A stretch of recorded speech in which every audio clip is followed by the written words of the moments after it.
Hello students, welcome back to the Tantra Physics classes, and it is 11th class lecture and we are presently doing vectors. Vectors में मैंने बहुत सारी चीज़ें की है, आप लेक्चर्स सीरीज़ को देख लो और वो YouTube पर अपलोडेड है, उसमें सारे लेक्चर्स हैं वेक्टर्स के और हम वेक्टर्स भी फ़िलहाल चल रहे हैं because vectors are very important. इस वेक्टर्स को आहिस्ते से करना पड़ता है और क्योंकि जितना वेक्टर्स करोगे उतना ज़्यादा अच्छा है. आगे जाकर यही वेक्टर्स बहुत ही यूज़फुल है फिजिक्स करने के लिए. आज मैं कल मैंने ज़ीरो वेक्टर पढ़ाया और यूनिट वेक्टर पढ़ाया. एक्स वाई डायरेक्शन में यूनिट वेक्टर्स आई जे और के के बारे में मैंने बताया. आज मैं resolution of a vector in a plane, resolution of a vector into rectangular components, into those components which are normal to each other, perpendicular to each other. वो आज हम डिस्कस करेंगे, बहुत ही इंपॉर्टेंट है. Every time, every now and then आपको एक vector को रिजॉल्व करना पड़ता है. आपको वेक्टर रिजॉल्व करना पड़ता है along x direction, along y direction, along z direction.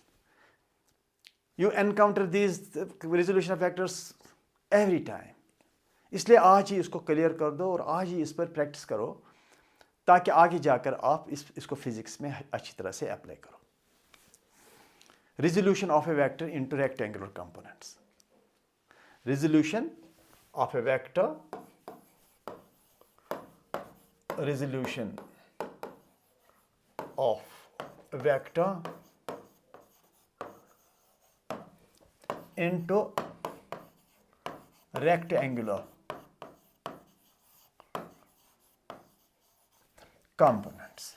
ये है आज का लेक्चर.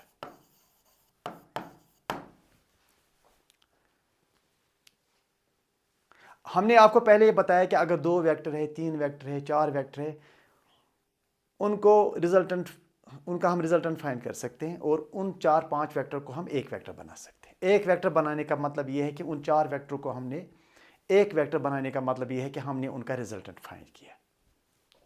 जैसे ये एक वेक्टर है, ये दूसरा वेक्टर है और ये तीसरा वेक्टर है और हमने इन तीन वेक्टरों को ये रिजल्टेंट वेक्टर बनाया. और इक्वेशन क्या लिखते हो? Vector R is equal to vector A plus vector B plus vector C. This is how three vectors are combined to find a resultant. तो इसी तरह से ये एक वेक्टर, अगर तीन वेक्टर का एक वेक्टर बनाया जा सकता है तो इसी तरह से एक वेक्टर के तीन वेक्टर बनाए जा सकते हैं. तो हम यहाँ ये ऐसा कह सकते हैं कि R is the resultant of these three vectors. क्या कह सकते हैं? जरा रिपीट करो आप. R is the resultant of three vectors. अगर मैं इसी को उल्टा करूं तो मैं कह सकता हूं these three vectors are the components of the R vector. R vector के ये तीन कंपोनेंट्स हैं या इन तीन वेक्टर्स का R रिजल्टेंट है. ऐसे में या तो ये तीन वेक्टर्स है और सिंगल वेक्टर है. These are not four vectors. No. Either it is one vector like R or these are three vectors like A, B and C. You can say R is the resultant of three vectors, right? Are these three vectors, I mean A, B and C, are the components of the vector R. तो इसका मतलब साफ हुआ. अगर आप 10, 15, 20 vector का एक vector बना सकते हो तो एक वेक्टर के कोई भी नंबर ऑफ कंपोनेंट्स बन सकते हैं. तो पहली बात ये क्लियर होना चाहिए, a vector can be resolved into any number of components. पहली बात ये समझ लो आप. एक वेक्टर को, point number one, a vector can be resolved into any number of components. पहली बात तो ये है. दूसरी बात यह है कि अब चूंकि अगर हमें एक वेक्टर के सिर्फ दो पीसेस करने हैं, दो कंपोनेंट्स बनाने और वो दो components they should be perpendicular to each other, उनको कहते हैं कि resolution of a vector into two rectangular components. हाँ, तो एक ही प्लेन में अगर एक वेक्टर को आप दो कंपोनेंट बनाना चाहते हो जो परपेंडिकुलर हो, तीन नहीं बन सकते, दो ही बन सकते हैं, क्योंकि those two should be perpendicular to each other. You can't resolve a vector into three components which are perpendicular to each other. No, you can resolve a vector into two components which are perpendicular to each other. एक vector को दो pieces बनाए जा सकते हैं एक plane में, अगर वो दो पीसेस जो है या दो कंपोनेंट्स है, if they are perpendicular to each other. Those are called rectangular components. The components which a given vector is resolved into, वो दो कंपोनेंट्स आपस में क्या होने चाहिए? परपेंडिकुलर होने चाहिए, उन्हीं को कहते हैं रेक्टेंगुलर कंपोनेंट्स। और वो दो ही हो सकते हैं, आप एक वेक्टर के तीन कंपोनेंट्स नहीं बना सकते जो आपस में परपेंडिकुलर हो, सिर्फ दो ही आपस में परपेंडिकुलर होने चाहिए। अच्छा, second point, it is X, it is Y, it is origin, और ये आपका वेक्टर है, वेक्टर ए समझ लो इसको, वेक्टर ए समझ लो इसको, and it makes angle theta with the X axis. मैं इस वेक्टर के कंपोनेंट्स करना चाहता हूं, दो पीसेस बनाना चाहता हूं जो आपस में क्या हो, परपेंडिकुलर, पीसेस आपस में परपेंडिकुलर हो। ये वेक्टर नहीं, वो जो इसके मैं पीस बनाऊंगा, जो मैं इसका कंपोनेंट्स बनाऊंगा, वो आपस में परपेंडिकुलर होने चाहिए। सपोज दिस है वेक्टर ओपी, अब क्या करोगे, इस टिप से एक परपेंडिकुलर डाल दो, एम कर दो ये, और इसी टिप से यहां परपेंडिकुलर डाल दो, एन कर दो। ये जो ओ एम है ये एक पीस हो गया, और ओ एन दूसरा पीस हो गया। ये जो ओ एम है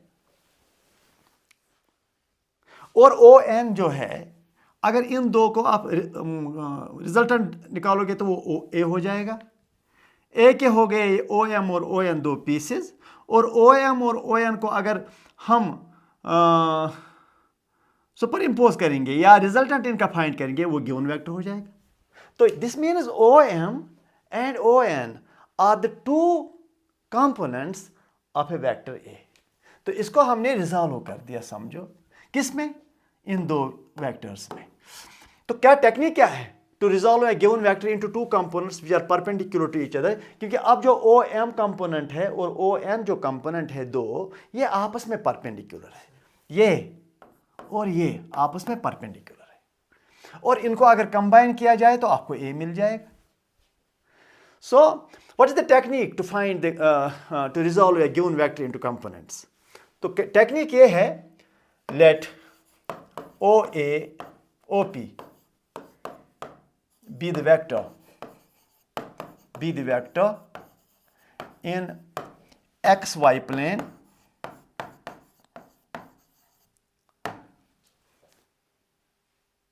draw a perpendicular from tip P, draw a perpendicular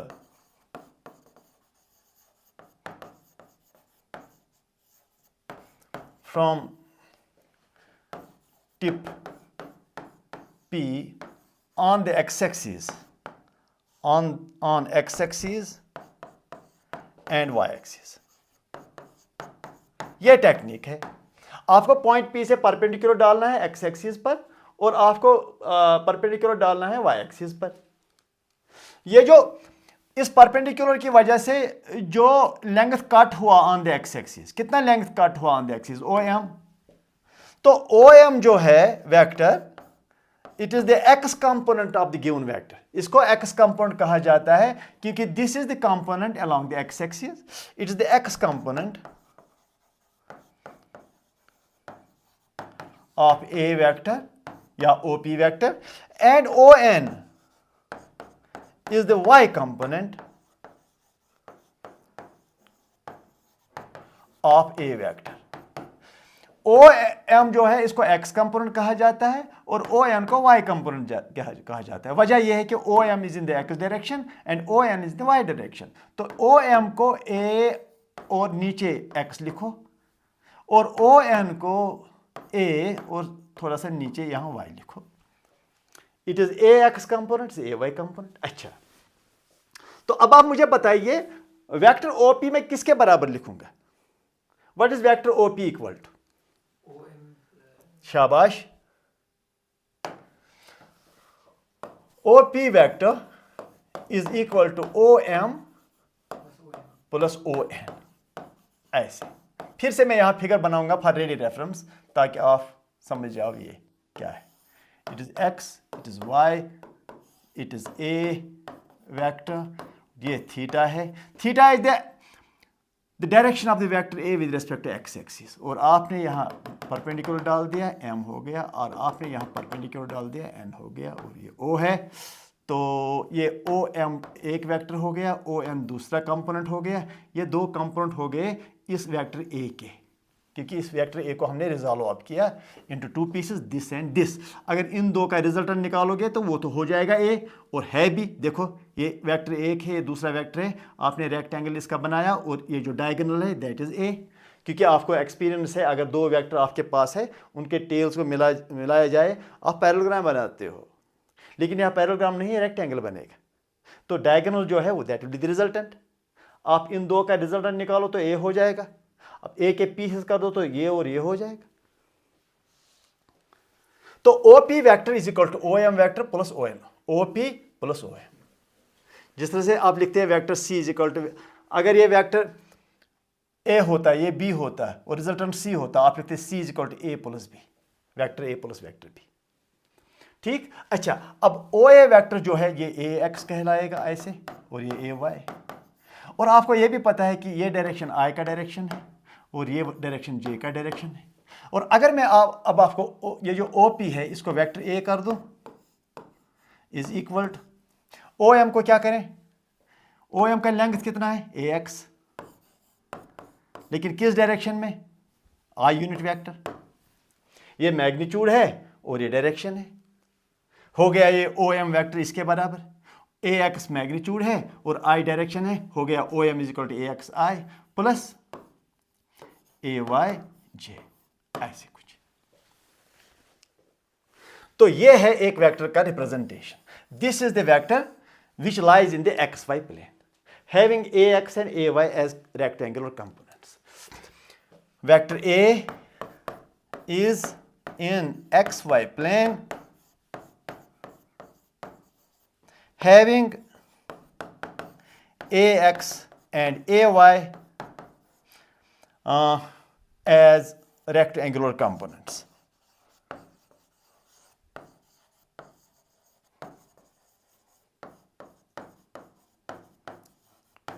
अब हमें निकालना है a का मैग्नीट्यूड। ax कितना होता है, किसके बराबर है, और ay किसके बराबर है। अब हमें ये निकालना है। इसको इक्वेशन 1 कर दो, इसको इक्वेशन 2 कर दो। ठीक। अब मैं ax और ay निकालना चाहता हूं। What is the x component? x component कितना है और y कंपोनेंट कितना है, ये निकालना पड़ेगा। इसी फिगर से निकाल कर मैं देता हूं। चलिए ठीक है, चल फिर से फिगर बनाता हूं ताकि आपको और भी प्रैक्टिस हो जाए।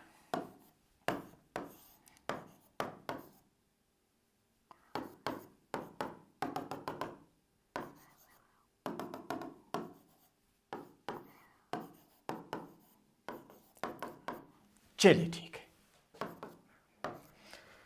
अब मुझे ये ए एक्स निकालना है और ये ए वाई निकालना है। देखते हैं कैसे निकालते हैं। In triangle O P M, इस ट्रायंगल में ओ पी एम, आप मुझे बताएंगे कॉस थीटा किसके बराबर है?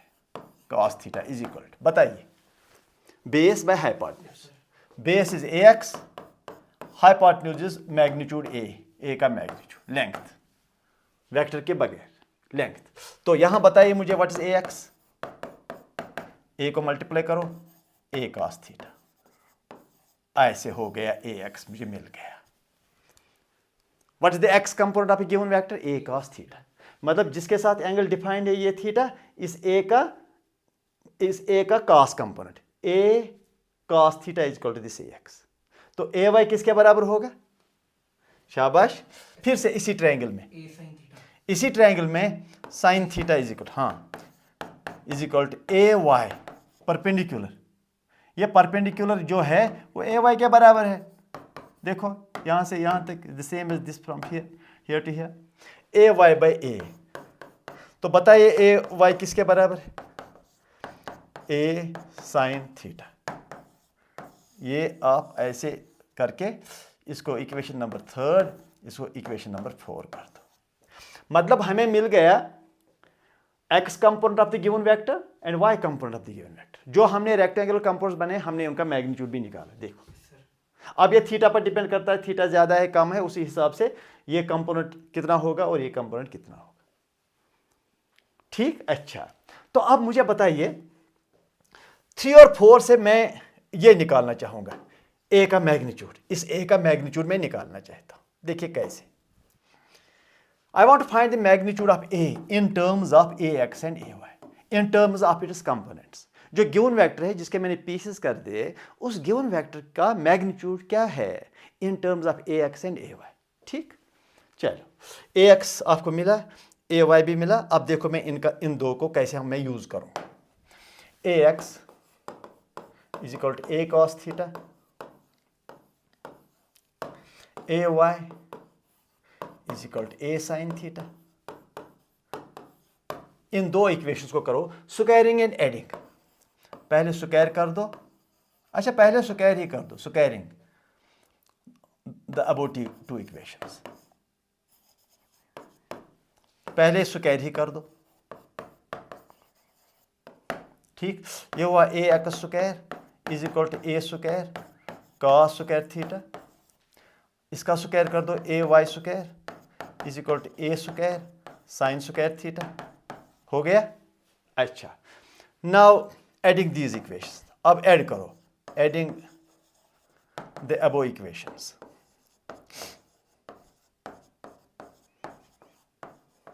अब ऐड करो। जब ऐड मैं करूंगा, देखो जब ऐड करते हैं तब जाकर ए X square plus A Y square, ये दो ऐड कर दिए और यहां से ये ऐड कर दो, A square cos square theta plus A square sine square theta. ठीक, ये हो गया A X square plus A Y square is equal to A square into cos square theta plus sine square theta. ठीक, ये हुआ A X square plus A Y square is equal to A square. अब ये A किसके बराबर है? Magnitude of the given vector is equal to root of A X square plus A Y square. हो गया आपका मैग्नीट्यूड भी मिला। इक्वेशन नंबर कौन सा वाला? 4, fifth equation. Fifth equation, this is the magnitude of the given vector in terms of the in terms of components, because ax and ay are components. It is ax square plus ay square. x component का square plus y component का square. अब हम direction की बात करेंगे। What is the direction? Direction vector का क्या है मैं बताता हूं। डायरेक्शन वेक्टर का ये थीटा है। मैं इस वेक्टर का डायरेक्शन निकालना चाहता हूं किन टर्म्स में? I want to find theta in what terms? In terms of what? In terms of ax and ay। तो अब क्या करोगे आप, मैं बताता हूं। अब आप इक्वेशन 4 को इक्वेशन 3 से डिवाइड कर दो। You divide equation 4 and equation by equation 3। Equation 4 is A Y equal to A sine theta, equation 3 is A X equal to A cos theta. इन दो को डिवाइड करो, यहां पर भी है। Now A X is equal to A cos theta, अभी हमने देखा। A Y is equal to A sine theta. ठीक, dividing second by first, dividing the above equations.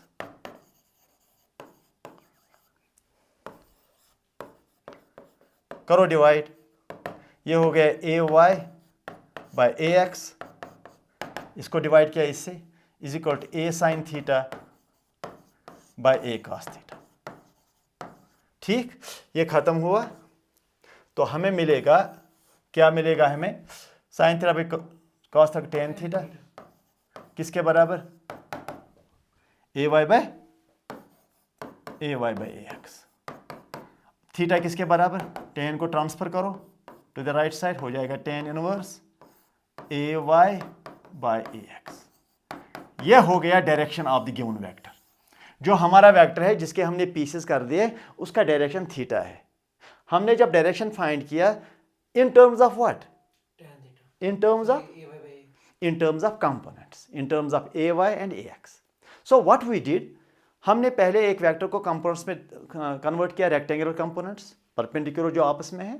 दूसरा हमने वो कंपोनेंट्स उनका मैग्नीट्यूड भी निकाला। तीसरा हमने वेक्टर का जो गिवन वेक्टर था उसका मैग्नीट्यूड निकाला in terms of A X and A Y. चौथा हमने डायरेक्शन निकाला किसका, वेक्टर का, इन टर्म्स ऑफ कंपोनेंट्स। ये हमने किया। इन नटशेल समराइज, अगर मैं समराइज करूंगा,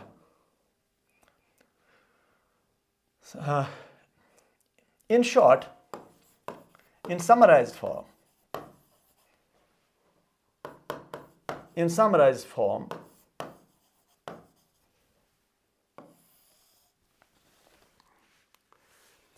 अगर ऐसे कुछ है, देखो मैं समझाता हूं। ये देखो, ये x है, ये y है, फिर से यही, और ये वेक्टर है a, और ये थीटा है। इस वेक्टर के दो components, it is m, it is n, it is ax, it is ay। तो इन शॉर्ट पहले ये जो वेक्टर है इसको लिखना पड़ा हमें axi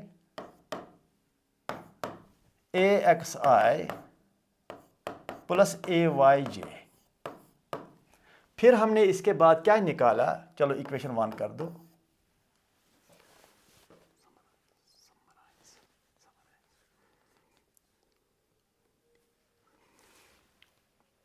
दूसरा हमने इसका मैग्नीट्यूड निकाला, वो root of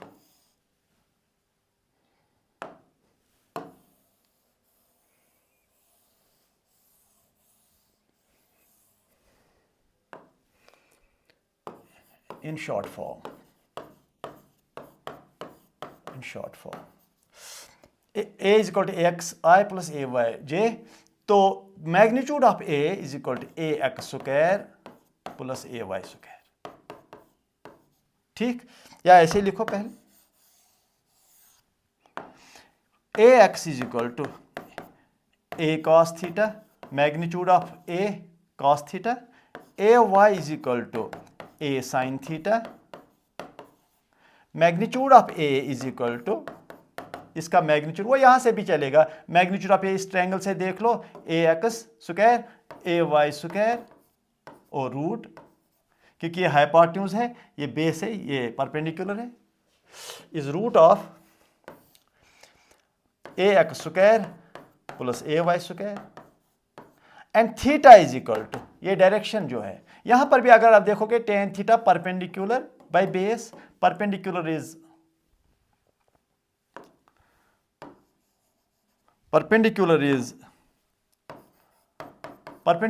ay, base is ax, इस ट्रायंगल में से, इस ट्रायंगल से, दैट इज tan इनवर्स, क्योंकि tan थीटा होगा ay बाय ax, तो theta is equal tan inverse ay by ax। ये पूरा हो गया, ये नटशेल में, शॉर्ट फॉर्म में ये सब। और ये याद रखो, पहली बात यह है कि जब आपको x और y कंपोनेंट होंगे वेक्टर के, x और y कंपोनेंट, तो समझो ये जो वेक्टर है it lies in the xy plane, और फिर immediately you can say ax equal to a cos theta. मगर ये जो थीटा है ये कौन सा एंगल है, theta is angle the vector makes, given vector makes कहाँ, किसके साथ, मेक्स विद x एक्सिस। मतलब जिस एक्सिस से ये, जिस एक्सिस के साथ ये एंगल बनाता है वो यहाँ नीचे आता है, यहाँ पर ay बाई ax, ax नीचे है। जिस एक्सिस के साथ ये एंगल डिफाइंड है वो tan इनवर्स में नीचे वो कंपोनेंट आता है। अगर मुझे ये एंगल, दूसरा एंगल चाहिए, that will theta is equal tan inverse ax ऊपर आएगा, ay नीचे आएगा। वो जिस एक्सिस के साथ ये एंगल डिफाइंड है उस एक्सिस के थ्रू कंपोनेंट वो नीचे, यहां tan इनवर्स नीचे आ जाता है। वो याद रखने की बात है। बस ये सब आपको थोड़ा सा इस पर प्रैक्टिस करना है। अच्छा, अब ज़रा देखो, चलो अब हम आगे जाते हैं थोड़ा सा। थर्ड कॉन्सेप्ट, अगर मैं ऐसे कुछ करूं, ये देखो, ये x है, ये y है, और ये ऑरिजिन है, और ये वेक्टर है, और वेक्टर a ही समझो, और जिसका मैग्नीट्यूड है 10, ठीक, और ये थीटा जो 30 डिग्रीज का है, ठीक, ये ax है और ये ay है। फिर से आप ये m और n कर सकते हैं। तो अब आप मुझे बताइए, what is ax, what is the x component of this vector ax, that is a cos theta, that is a cos of 30, that is ax is equal to, a is 10, magnitude a is 10, cos 30 root 3 by 2 हो गया 5 root 3। ऐसे कर दिया हमने, ax निकाला हमने। जरा ay निकाल कर दीजिए, ay is equal to a, ये वाला component, that is a sin theta is equal to a sin 30, ये हुआ ay इक्वल टू, शाबाश, ये हुआ a, मगर a is 10, sin 30 1 by 2 हो गया 5। अब मुझे बताइए वेक्टर a किसके बराबर लिखूंगा मैं इन vector form, axi plus ayj, what is ax, 5 root 3 i ay plus 5j हो गया। जरा अगर आपको ये वेक्टर अब दिया है, सपोज आप इस वेक्टर से मैग्नीट्यूड निकाल सकते हो जो 10 आना चाहिए, और ये थीटा निकाल सकते हो जो 30 आना चाहिए इस वेक्टर से। आप पहले हमने गिवन कंडीशन से वेक्टर बना दिया, ये फुल वेक्टर बना दिया। अब सपोज वेक्टर दिया है, क्या आप वापस जाकर के ये थीटा निकाल सकते हो और इसका मैग्नीट्यूड निकाल सकते हो? लेट मी सी, चलो देखता हूं मैं। 5 root 3 i, vector a is equal to 5 root 3 i plus 5j, vector a is equal to 5 root 3 i plus 5j। तो बताइए मैग्नीट्यूड a किसके बराबर है? रूट ऑफ ax स्क्वायर अभी निकाला प्लस ay स्क्वायर अभी निकाला is equal to, what is ax square, x component तो ये है, y कंपोनेंट ये है, ax है 5 root 3 whole square plus ay is 5 उसका स्क्वायर। ठीक, जरा आगे इसको करो, आगे करो, शाबाश। ये हुआ रूट ऑफ 25 इंटू 3 75, ये वाला 5 का स्क्वायर 25, रूट 3 का स्क्वायर 3, 25 इंटू 3 75 प्लस 25 हो गया रूट 100, हो गया 10, मैग्नीट्यूड तो हो गया 10 जो आपके पास पहले ही था। देखो 10 मैग्नीट्यूड। जरा मैं देखूंगा ये थीटा, tan थीटा किसके बराबर, ay बाई ax, ठीक, what is ay, 5, what is ax, 5 root 3, खत्म। तो tan थीटा किसके बराबर, 1 बाई रूट 3, तो 1 बाई रूट 3 होता है tan 30, tan theta is equal to tan 30, तो थीटा किसके बराबर है, यस 30 के बराबर, सीधी सीधी बात है। अगर tan थीटा tan 30 है तो उसके लिए आपको पता होना चाहिए 1 by root 3 in terms of tan is tan 30। तो अगर tan थीटा tan 30 के बराबर है तो हो गया ना थीटा इज इक्वल टू 30। तो आप वेक्टर जब आपको मिला तो वेक्टर से आपने इसका मैग्नीट्यूड भी हासिल किया और एंगल भी हासिल किया।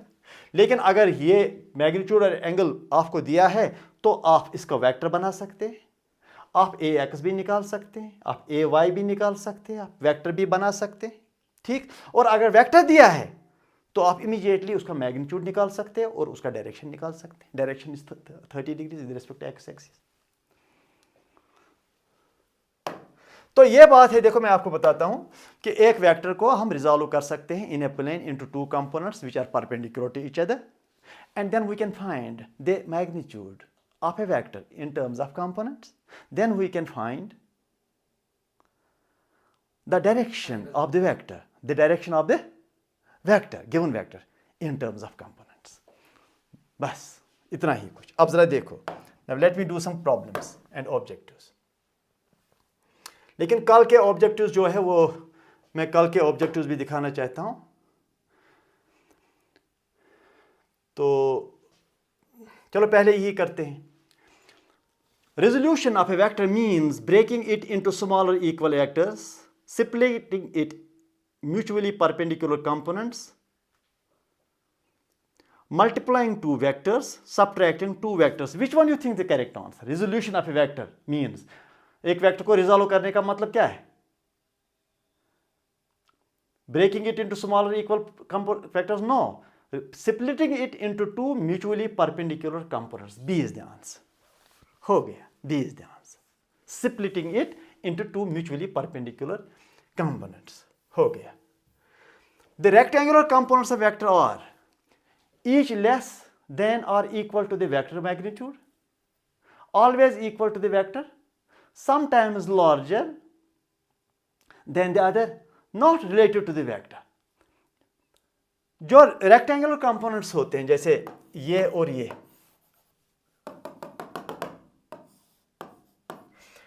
दोनों इक्वल भी हो सकते हैं, ये कंपोनेंट इससे ज्यादा भी हो सकता है या ये इससे कम हो सकता है, तो उसमें कोई रिलेशन नहीं है. देखो, each less than the other vector में always equal to the vector, no, sometimes larger than the vector, not related to the vector. ये जो दो कंपोनेंट्स होते हैं, एक छोटा हो सकता है, दूसरा बड़ा हो सकता है. देखो, अगर ये वेक्टर है तो इसका कंपोनेंट ये एक है, दूसरा कंपोनेंट ये, यानी कि ये जो इसका मैग्नीट्यूड है that is related to these two. इन दो को ये रिजल्टेंट वेक्टर जो मैग्नीट्यूड है वो कंपोनेंट्स को रिलेट करता है. Sometimes larger than the vector, always equal to the vector, each less than और equal to the vector magnitude, not related. The rectangular components of the vector are each less than और equal to the vector magnitude. No, always equal to the vector. दोनों components always, वो भी गलत है. Sometimes larger than the vector, not related to the vector, not related to the vector. The relation between magnitude R and its components is, क्या है relation? Yes, क्या है relation?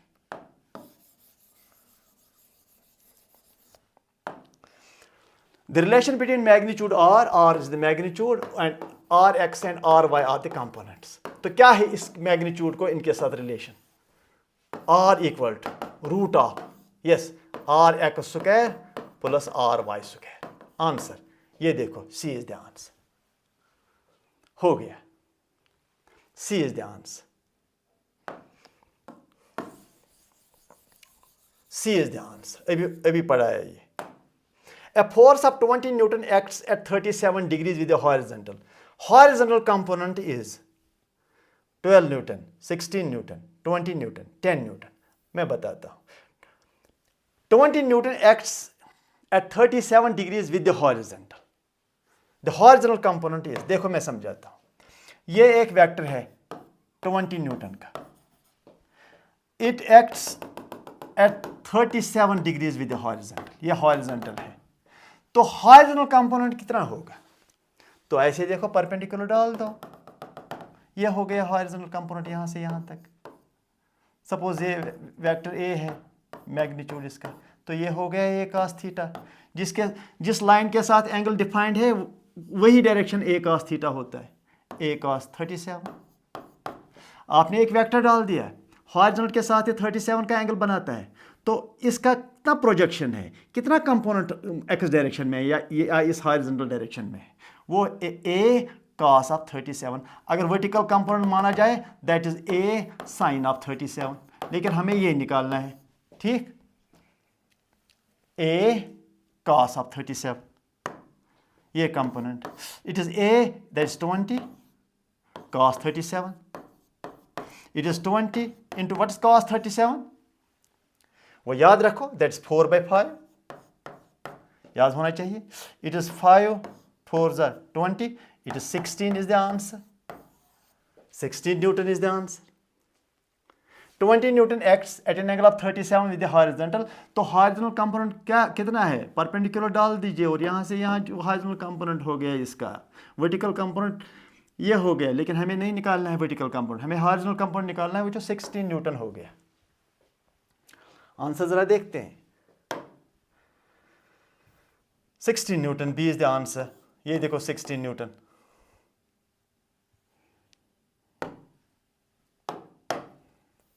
Fifth question. A vector of magnitude 10 makes angle 60 degree with the x-axis. It is y component is. देखो question क्या है. यह है एक वेक्टर जो 10 है. It makes 60 degrees with the horizontal x-axis. हमें देखना है y component. ये component कितना है. ठीक. तो what is, चलो इसको कर दो. ये कोई वेक्टर होगा, सपोज वेक्टर r ही कर दो. तो what is this component? Y component. That is y component ry is equal to r sin theta. ये कंपोनेंट जिसके साथ एंगल डिफाइंड है वो cos होता है, जिसके साथ ये एंगल डिफाइंड नहीं है वो sin कंपोनेंट. तो r is what? 10 sin 60. ठीक, ये हुआ 10 sin 60 is, how much is sin 60? √3/2. It is 5√3. It is 5√3. तो ये होना चाहिए answer 8.66, because 5√3 will make it, वो होगा कि 8.66 कुछ और होगा.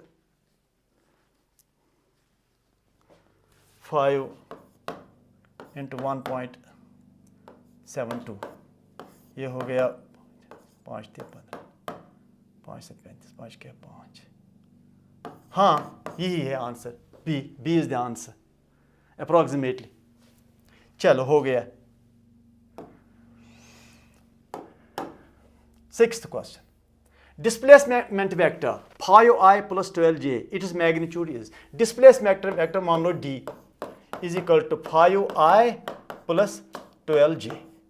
हमें इसका मैग्नीट्यूड चाहिए. जरा बता मैग्नीट्यूड क्या होना चाहिए. रूट ऑफ, बताइए, d का x कंपोनेंट का स्क्वायर प्लस d का y कंपोनेंट का स्क्वायर, अभी जो निकाला. रूट ऑफ, बताइए, dx, डिस्प्लेसमेंट का x कंपोनेंट वो है 5 स्क्वायर प्लस डिस्प्लेसमेंट का y कंपोनेंट दैट इज 12 उसका स्क्वायर. ये को रूट ऑफ को 25 प्लस 144, ये हुआ 169, ये हुआ 169, ये हुआ 13. Answer 13 should be the answer. हाँ, ये देखो 13 इज द आंसर. हो गया, इजी. आपका डिस्प्लेसमेंट वेक्टर दिया है, आपको मैग्नीट्यूड, वही तो किया हमने जब हमने एक वेक्टर को रिजॉल्व किया इनटू कंपोनेंट्स. वही तो तरीका है. ये देखो,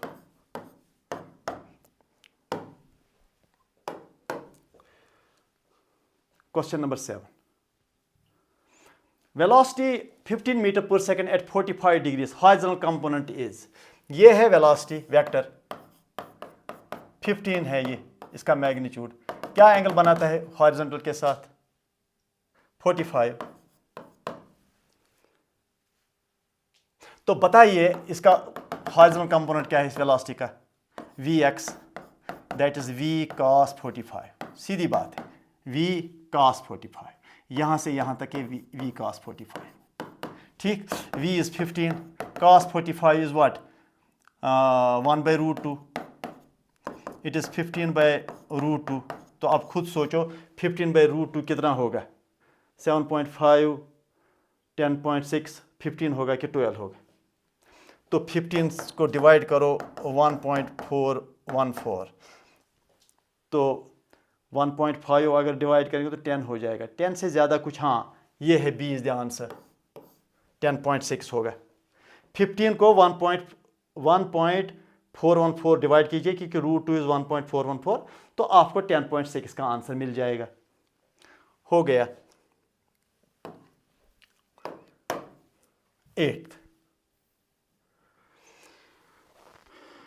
25 Newton force makes 30 with vertical के साथ अब 30 बनाता है। अब मैं देखूंगा आप क्या करोगे, लेकिन याद रखो जब मैंने कहा जिसके साथ एंगल डिफाइंड है वो कॉस कंपोनेंट होता है, उस डायरेक्शन में कॉस थीटा हो जाता है। जिस डायरेक्शन से, जैसे मैंने अभी यहां ये है, ये थीटा डिफाइंड है तो ये हो गया कॉस कंपोनेंट। अगर ये वेक्टर आर है तो ये हो गया आर कॉस थीटा, और ये वाला हो गया आर साइन थीटा। अगर ये एंगल डिफाइंड है फिर मुझे बता वर्टिकल कंपोनेंट क्या होगा, वो आपको बताना पड़ेगा। आप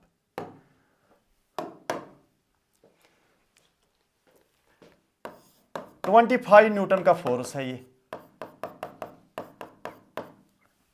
वर्टिकल के साथ क्या एंगल बनाता है, मेक्स 30 डिग्री विद वर्टिकल। ये 30 डिग्री का है, वर्टिकल के साथ बनाता है। बताइए ये कंपोनेंट क्या है, एफ कॉस 30।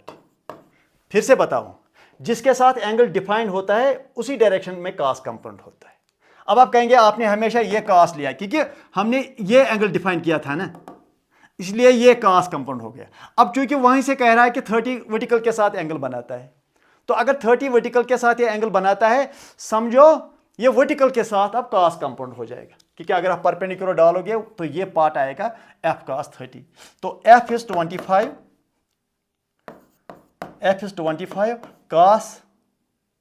cos 30, तो इट इज 25 इंटू रूट 3/2। तो ये निकालना पड़ेगा आपको, तो क्या आएगा आंसर, रूट 3/2, रूट 3 हो गया 1.72.8, 8 × 40, 8 ने 20। तो ये मुझे लगता है या 20 होगा या 21.6 से अच्छी तरह से निकालना पड़ेगा। तो 25 इंटू 1.72/2, 2 8 = 16 पॉइंट समथिंग, और 40 और 40, 8 ने 21.6, ये है आंसर, क्योंकि यहां पर 8 पॉइंट समथिंग आएगा। आप ये कर सकते हो, इसमें कोई प्रॉब्लम नहीं है, आप कैलकुलेटर भी यूज कर सकते हो। ठीक है। 9th क्वेश्चन, एक वेक्टर है, चलो ए वेक्टर ले लो, इट इज 8i - 6j। तो मैग्नीट्यूड क्या है इसका, root of ax² plus ay²। तो root of what is ax, 8 square, plus what is ay, -6 अब वो 6 स्क्वायर -6 स्क्वायर हो या प्लस 6 स्क्वायर हो, तो वो 6 स्क्वायर वो 36 ही हो जाएगा, उसमें कोई फर्क नहीं पड़ता। इस माइनस के साथ, माइनस है, इस माइनस से कोई फर्क नहीं पड़ता है।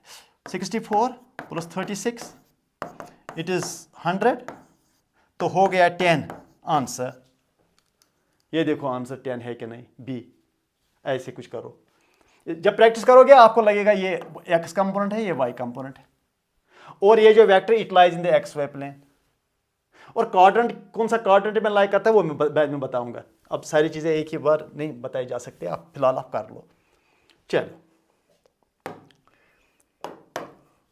10th question, resultant 13, one component 12, the other component will be. एक कंपोनेंट 12 है तो दूसरा कंपोनेंट क्या है। देखो ये क्वेश्चन क्या है, ये रिजल्टेंट है 13, इसका एक कंपोनेंट थीटा करके इसका ये वाला कंपोनेंट 12 है। हमें देखना है कि ये वाला कंपोनेंट क्या है, मतलब ये समझो a है, तो ये समझो a वेक्टर है, ax दिया है इट इज 12, तो ay निकालना है।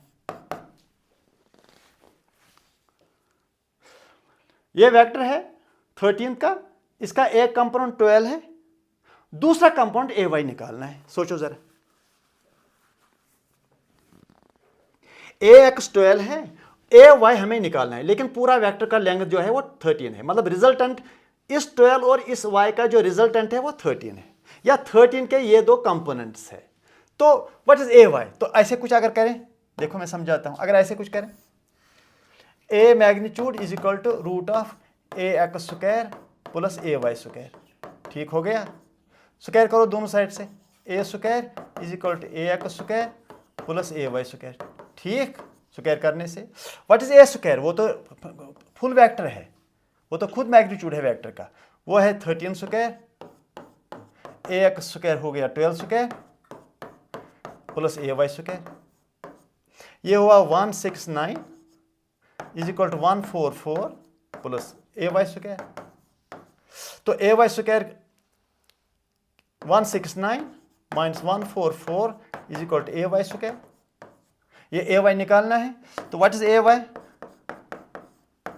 That is 169 minus 144 that is 25 square करके, what is A Y, that is root of 25, तो आप इसको 5 ले सकते हैं, 5 answer.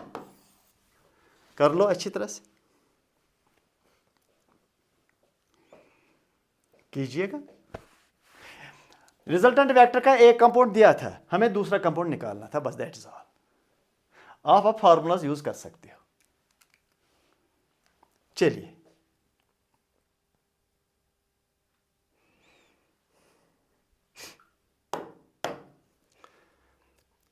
11th question. A projectile with velocity 20 meter per second at 60 degrees. What is the vertical velocity? एक projectile, एक object हम लॉन्च करते हैं यूं स्पेस में at an angle of 60 with a horizontal. फिर हमें देखना है कि इस वेलोसिटी का वर्टिकल कंपोनेंट क्या है। ऐसे कुछ यहां से हमने एक पार्टिकल लॉन्च किया एट एन एंगल 20 मीटर पर सेकंड के हिसाब से एक्स वाई, तो ये ऐसे गिरेगा, जाने दो कहां जाना है। तो ये 60 डिग्री का एंगल है। हमें देखना है कि इस वेलोसिटी का ये वाला कंपोनेंट क्या है, वी वाई निकालना है। वी एक्स भी करो, वी एक्स भी निकालो। V X is this V cos 60, 20 cos 60 अभी निकाला, and this V Y is कितना, v sin 60। हमें ये निकालना है, ये नहीं। तो ये देखो कैसे निकलेगा, it is V Y is equal to, जिसके साथ एंगल डिफाइन है वो cos कंपोनेंट है, जिसके साथ एंगल डिफाइन नहीं है वो साइन ऑफ सेम एंगल हो जाता है। तो इट इज 20, ये वाला v sin 60, it is 20 root 3 by 2, it is 10 root 3, what is 10 root 3, 1.27, 17, हाँ 17 पॉइंट, ये क्योंकि जो रूट 3 है दैट इज 1.72, तो इस हिसाब से हो जाएगा 17.32, कुछ ऐसे, डजंट मैटर अगर स्मॉल डिफरेंसेस है तो। 12th question. A force has a component 9 Newton in x direction and 12 Newton in y direction. What is the resultant? Resultant बताइए resultant. Root of x component square. कितना है x component? 9, उसका square. कितना है y component? 12 square.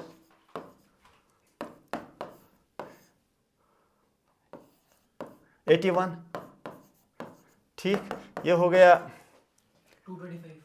225, ये हुआ 15 का square है ना, ये 15 का स्क्वायर है, रूट करके खत्म हो गया तो 15 आंसर। ये देखो आंसर है कि नहीं, इजी हो जाते हैं चीजें अगर आप करोगे ऐसे तो। चलो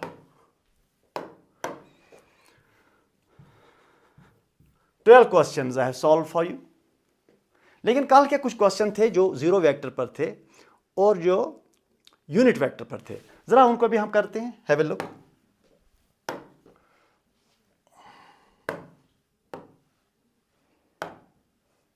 उनको जरा करते हैं, देखते हैं कहाँ है वो क्वेश्चंस। मल्टीप्लाइंग टू वेक्टर्स, नहीं ये वाला जो है शायद नहीं, just a minute.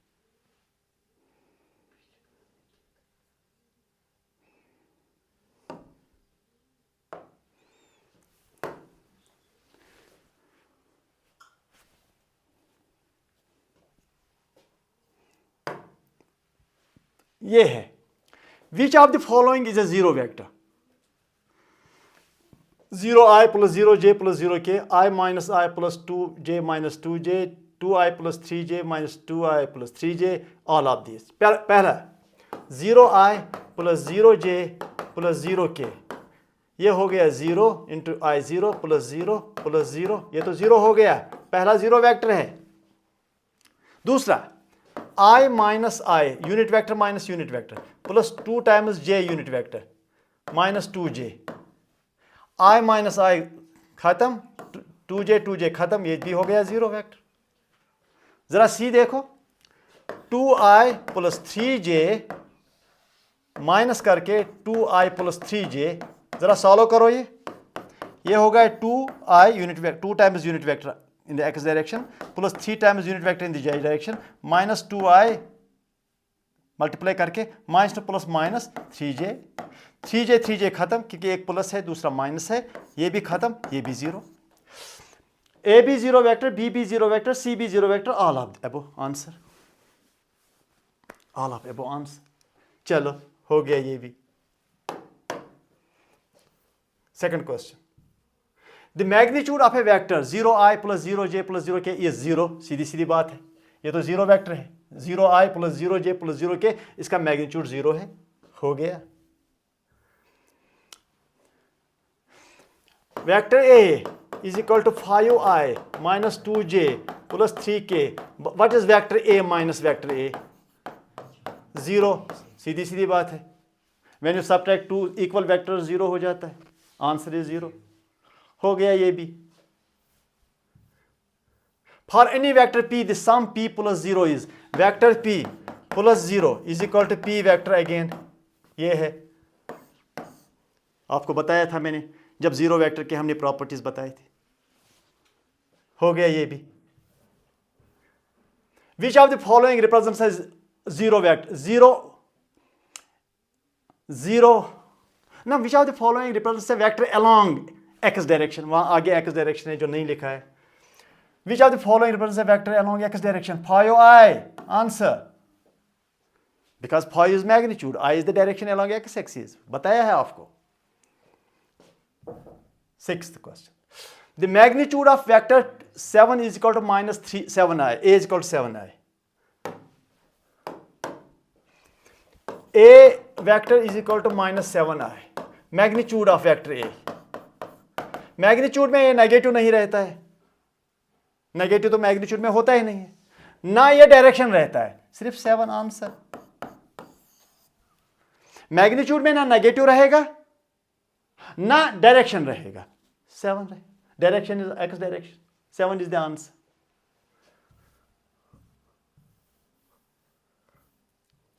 The unit vector along b is equal to 7i, vector b is equal to 9i,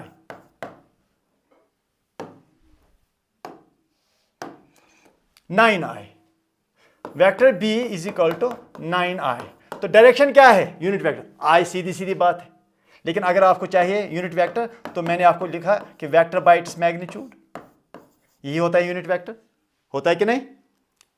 what is vector b? That is 9i by 9, तो हो गया i डायरेक्शन, तो ये तो है ही unit vector along b is equal to 9i is i, उसी direction में तो है, सीधे भी आप आंसर दे सकते हो और प्रोसीजर से भी आंसर दे सकते हो।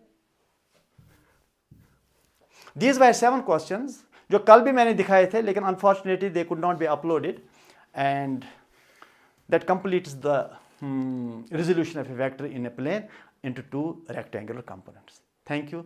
Watch my channel and subscribe to my channel, Tantra Sir Physics Classes.